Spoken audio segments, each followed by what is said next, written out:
9,7 juta jiwa kita berangkatkan dari Lampung untuk umroh secara langsung.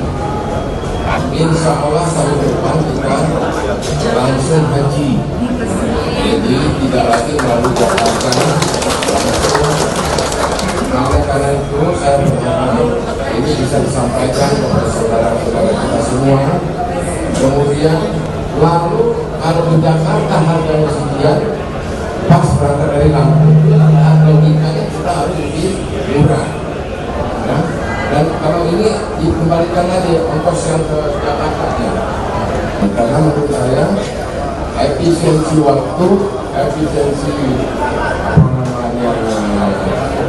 biaya ini harus kita wujudkan.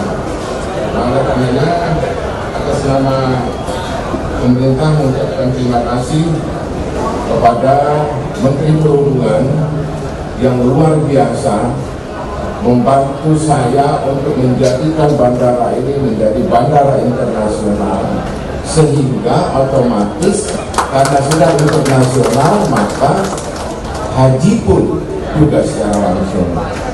Terima kasih juga saya sampaikan kepada Menteri Kementerian BUMN yang sudah menjanjikan kepada saya, insya Allah 2021 sudah pindah ke Seberang, dan kita nanti berangkatnya dari Seberang juga menjadi internasional secara resmi 100%. Khusus kepada keberangkatan ini, baik haji maupun umroh, tolong sampaikan Pak Tanwir salam saya kepada Menteri Agama dan ucapan terima kasih saya atas nama masyarakat Lampung atas kemudahan yang telah diberikan.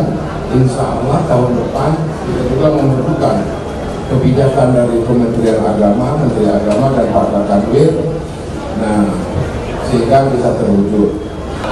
Oleh karenanya ibu-ibu, bapak-bapak yang berangkat hari ini, jaga kesehatannya.